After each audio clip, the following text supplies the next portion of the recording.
Hi. Hello, we're here. Let's talk about tolerating your partner's crap, shall we? How's that for a title of a relationship video? Hi, and welcome. Thank you for those of you who posted in my Facebook space, who sent me emails and private messages. This material, it's really important that it be relevant to you. That's why I do this. I don't need to do this just to hear myself talk, right? I do this because I want to help move you forward in your life and however it is that you're showing up. So thank you so much for being here in the ways that you are. And hi. Glad to see you, those of you who are popping on. So let's dive right in. For those of you who don't know, hi Ingrid. I see your name. It took a second for your name to pop up. Feel free to post any questions below. I'll keep my eye on the feed so I can answer those questions. My name is Jenny Glick. I'm a licensed marriage and family therapist, a certified sex therapist. In this space, I'm a relationship mentor, which means I get to go kind of rogue and talk to you about your relationships and help you move things forward in what I hope are really relevant and sometimes unconventional ways. Hi, Stacy. Stacy wrote in a great question that I know resonated for a lot of you. So we're going to just dive right in, okay? I'm titling this video, How to Tolerating Your Partner's Crap, because that seems to be a theme happening here. And this question about how do I know when it's time to go? I had a write-in question from someone who said she feels like she's muting herself in her relationship and not fully expressing who it is that she wants to be because her partner will get angry, that she experiences a lot of joy with her children, but not so much with her partner. And I know in our the poll that I took with you all, the number one winner, it was about how do I know when it's time to call it, right? So it's all this theme of when do you know when you're done, and where is it that you hold a boundary with yourself, okay? So when you feel like you're tolerating your partner's crap, you're muting yourself, you're doing the thing where it's like, I can't say this because they'll get pissed off, or how much am I willing to tolerate, right? All of that's coming up in you. It's coming up in you because you've outgrown a way of being in your relationship that you need to let go of. It's why you can be so angry about what's happened, like so pissed, like I'm sick of doing this, right? Who of you here have felt like, whether you're here live or on recording, hashtag replay for me if you're watching this on recording, and you felt like, why am I still doing this? This is so annoying. What's really important for you to recognize is what's annoying maybe looks like your partner or your marriage is how you're showing up. We have to get to the place. I was just talking to a woman who I'm mentoring. We have to get to a place where we're almost disgusted by what we see ourselves doing, what we see ourselves kind of tolerating, putting up with, who we're becoming. And don't for a minute think, we like to blame it on our partner, right? But if you're over the age of 21 in this space, which most of you are, and you are choosing to be with that person, then it's important for you to take 110% accountability for yourself and recognize you're seeing parts of yourself that you're totally finished with. You're seeing parts of yourself that you've outgrown. It's like putting on a pair of pants that are too small, right? And you're like, why do I keep putting on these pair of pants? Well, I don't know. Maybe you need to go shopping and find something else, which doesn't mean necessarily that you need to find a new partner, but maybe you do. But before you find a new partner, the bridge to that is practicing showing up in a different way. So I want to address specifically Stacy's comment because you had a really good question in the chat. So I'm going to read parts of it. Stacy shared that she knows that she hasn't been totally dedicated to shifting her thinking. Stacy's been around here for a while, so she's consumed a lot of what I teach. And she says, she's not sure how much of it needs to be done. It still feels like so much work. I feel like I'm trying to convince myself or pretend things are different, or they don't bother me, or are no big deal. But I feel like I'm just saying these new words and telling myself what the new thinking should be, but I don't believe it. Will it always be that way? Will I always feel the old emotion and have to redirect it? Yes, that makes perfect sense, Stacy. So thank you so much for that. So here's the thing. Those of you who've been here for a while, I talk about 1.0 self. This is our reactive self, where we feel the old emotional state of blame, shame, anger, contempt, right? The lower level stuff. Your 2.0 self, your higher self, is a version of you that has more acceptance, more willingness, curiosity, love, communion with others, right? And then there's this in-between part. Someone, I think it was Yvonne, wrote in and said, yeah, it's kind of fake it till you make it. In some ways, a little. And as you're leaving this, going to something else, it's not about tolerating something that feels crappy to you, right? It's about listening to your knowing.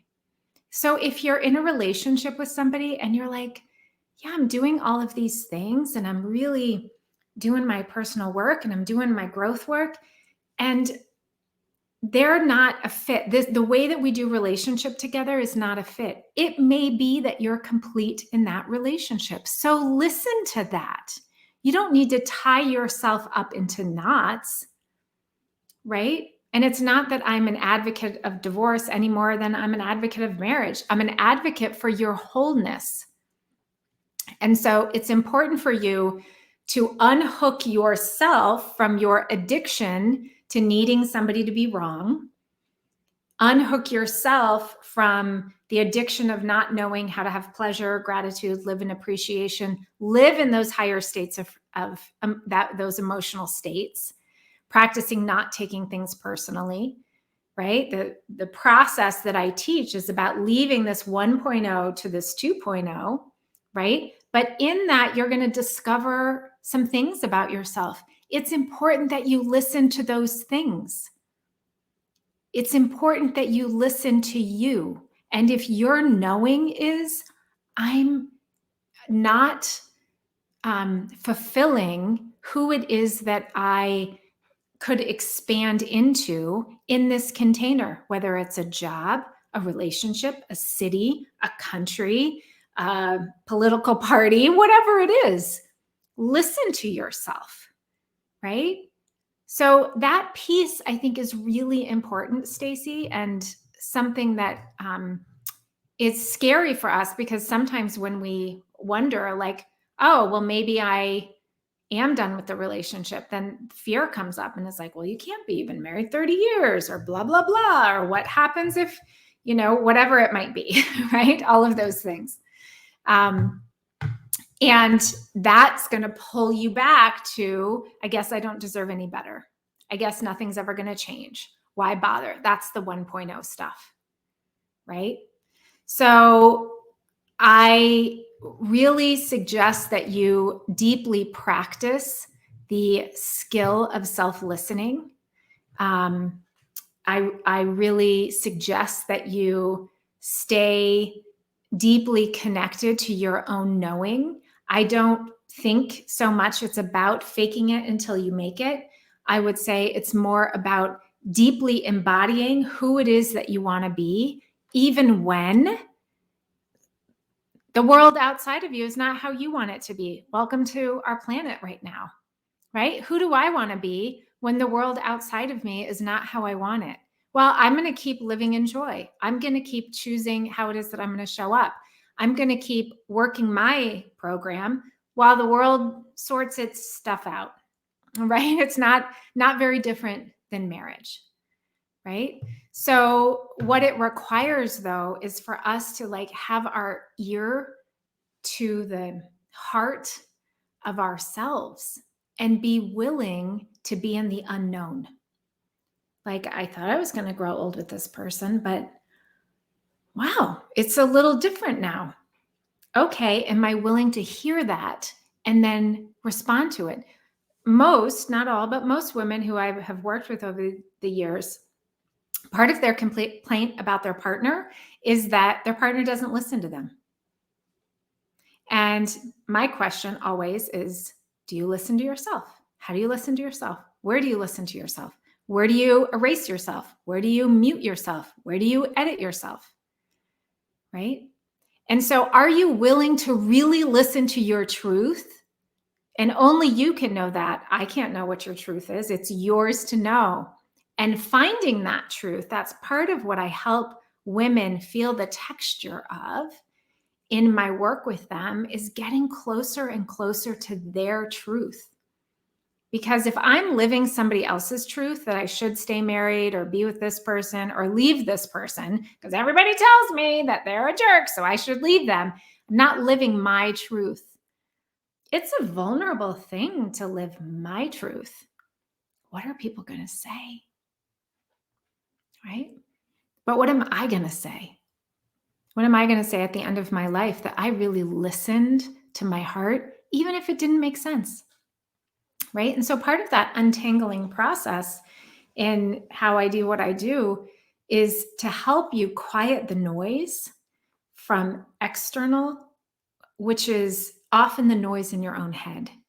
Well, he shouldn't do this. And why did she do that? And, I should have left a long time ago. And I'm such an idiot that I stayed this long. And if I would have left earlier, it would have been so much easier. Right? And all of those things, all of that noise keeps you in the past or the future. And those are places where you're not going to be able to hear what's happening in this fresh, alive moment of your life. And so I wouldn't necessarily tell you, Stacy, or any of the other women here, hey, Tammy, great, come back later on. Glad that you'll watch the replay. I would never tell you to fake it till you make it, because for me, that feels kind of old patriarchal. We have to like suffer through that. We have to practice being the thing before we're the thing. Many of the women in this space are over the age of 30. So they've had careers, and you remember the first time you went to like your real job and had to wear real pants or real dress or whatever. And you had to embody being that professor, being that doctor, being that corporate person. You had to embody it before it felt really comfortable for you, right? It's the same thing when you go from your 1.0 to your 2.0. I want to teach you to embody being that version of you before you can totally unfold in it. And so it's not exactly faking it, just like your very first job, the very first day. You have what it takes, but you're becoming fluent in how to align your thinking. And this is what we focus on in my work: your thinking, your emotional state, your doing, how you show up, and your belief system, right? You have to align all of those things in order to fully embody being that professor, being that dentist, right? You have to align all of those things in order to embody that. Similarly, with your 2.0, the higher version of you, you have to align your thinking. Your thoughts need to be right here in the present. What a beautiful tree. What a gorgeous day. I'm so grateful that I get to learn and grow in this marriage of 25 years, what it's showing up in me. I'm so grateful that I get to listen to my own heart and my own knowing, even when it's scary. You get to embody the beliefs that I'm always exactly where I need to be, that whatever I chose in the past has led me up to this moment where I get to fully embody who it is that I want to be on this planet with my children, in my career, with my partner. And sometimes that's scary. And none of us watches a movie where there's not some really wicked, cool adventure that happens, right? Hollywood would go out of business. Like, your life is the great, wicked adventure. You get to make it a wicked adventure, which means you might be making decisions that are out of the norm. And again, that doesn't necessarily mean leaving a relationship. it does often mean leaving the version of you in the relationship that keeps you wedded to that old toxic version of who it is that you are. Right? So I hope that that is making sense. I'm going to check in with all the little notes here. Stacy says, scary, unknown. Right. My partner is that nice guy and will listen. If either one of us can get brave enough to have a serious conversation, we're best friends, have a good time together. But I don't feel the interest of intimacy. I know it's partly from the years of resentment and being taken for granted, and he's willing to do whatever, but I'm not sure how to change the attraction. Yeah, it's such a, it's such a great question. Part of it is that in that 1.0 embodiment, you're not going to have attraction to your partner, right? Attraction is like 90% in your thinking. It's not between your legs. And if my thoughts are resentful, you said something in here that's powerful. If your thoughts are that you're resentful and that you feel taken for granted, what I would guide you back to, Stacy, is don't take yourself for granted, which means really deeply listening to yourself. A great way to pump up interest and arousal is to get brave and have some, you call it a serious conversation. I would say some out of the box conversation, some conversation that allows for fertile ground, something that feels like, oh my gosh, I don't know how this is going to go. That's called excitement. Excitement is a close cousin to arousal. I see this all the time where we shut down opportunity for arousal by not allowing ourselves to go into the danger zone. And when I say danger, I say that in quotes. It's not like actual lack of safety, but I mean outside of your script of, honey, how was your day? What do you want to watch on TV tonight? Right? Outside of that script, and start getting really vulnerable and having conversations about things that feel sort of scary. Reading an erotica book together out loud, talking about your fantasies out loud. Like, there are all kinds of things that you can do. And those maybe aren't the first steps, but even just having a conversation that, whatever you call a serious, that's outside of the norm. Because any place where there's vulnerability and there's uncertainty, the unknown, now you have some fertile ground for arousal. If you don't ever go there, which many of the women who I guide don't, because they're married to the nice guy and they're not attracted to the nice guy, so they don't see the nice guy as an object of arousal. But man, do they see the guy who's the trainer at the gym or the tennis pro or their, neighbor, whatever it might be, who's dangerous, who's willing to have sort of out of the box conversation. There's a lot of kindle there. Right? And so we have to get brave enough to get out of our own way. What if I were to show up as the person who I imagine myself being in the new relationship? What if I were to show up as that vampy, racy woman just to see what it's like, even if nothing happens with my partner, right? So I hope that that's helpful. I'm just checking any of the other. Yeah. And gratitude too. Gratitude's a great practice. Gratitude, appreciation, that helps. Gratitude will bump us up in that emotional frequency scale pretty darn quick if we're willing to let it.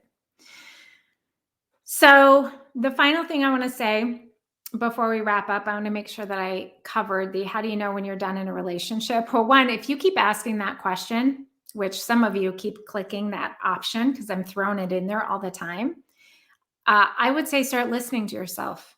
And we can live on the fence of our marriage forever if you want to do that.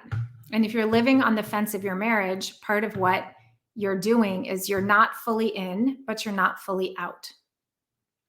It's a tough place to live, right? It also, when I'm not fully in and I'm not fully out, it doesn't require me to get vulnerable and to really come into my own knowing. So if you're a woman who has been questioning your marriage for a really long time, I would say it's not about your marriage, right? This is what I had to learn in my own marriage. It wasn't about whether my marriage was the right marriage or not. It was, am I showing up as my 2.0 self, regardless of if I'm in this marriage or not? Because the truth is, if you leave your marriage, you're going to show up with the next person exactly how you are now, because you've been practicing this for 10, 20, 30 years. You're really good at it. You're really good at avoiding or not being in an aroused state or not practicing gratitude or pleasure or whatever is happening, not setting boundaries, right? Losing your temper, tolerating your partner's crap, right? So why is that going to change? You're the common denominator. And the best place to do that work is in your current relationship when you're not trying to impress the person because you don't even know if you want to stay. Great. So stop tolerating and start living. I had a coach of mine say, I said something about, I'm just sitting around waiting for people to reach out to me. And she's like, waiting? I think of it as I'm living my life. I'm like, oh yeah. What if I were to live my life fully occupy my 2.0 self and stop waiting for my partner to change? I'm going to be fully me. I'm going to wear the red dress. I'm going to put on the heels. I'm going to show up with exuberance and joy and delight. I'm going to totally speak what's going on for me. I'm going to sing and dance. I'm going to be the person who I believe I can't be because of you, because I have to tolerate your crap, right? When I have that story, it is a story that keeps me in a prison internally in my own head or being. And you actually have the keys and you can let yourself out and you can decide I'm no longer going to be in violation of my own knowing. So I'm going to fully show up as me and see how that goes. And your partner might be like, who's this person? Yeah, it's the upgraded version of me where I say with love and kindness and groundedness, like this isn't a free for all that we're irresponsible with our words or our actions, right? In my 8-week program, we talk about being a grown-ass woman. And part of being a grown-ass woman is being 100% accountable for how it is that we show up. So it's not about burning down the house, right? We get to be mature and also free.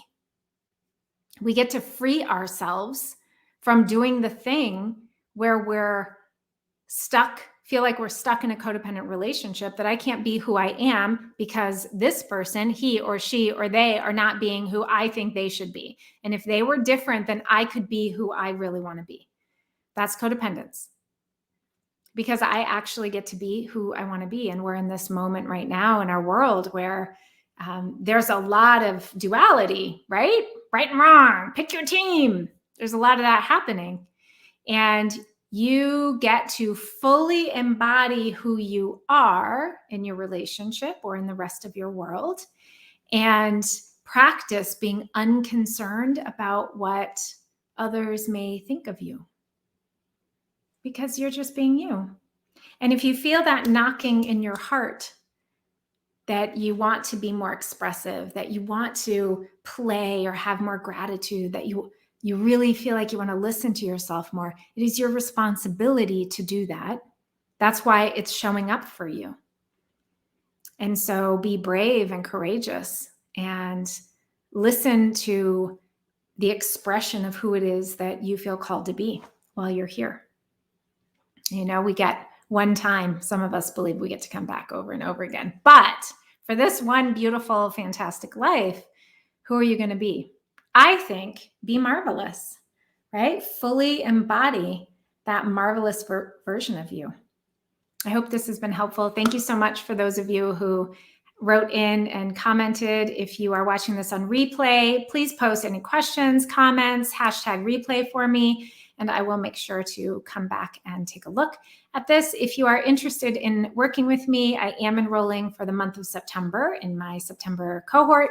I won't be enrolling again in my program where you get to work with me and be in community and have all the trainings and do all the things until January. So if you want to have the opportunity to work with me and really deepen yourself in your own personal freedom and seeing your relationship as your ashram, it's your classroom for your growth. It's showing up for you, the exact curriculum, the lessons that you need in order to get you to the next level, then I'll put a link here for you to reach out to me and we can go from there. Thank you so much. Have a wonderful day. Look forward to seeing you next week.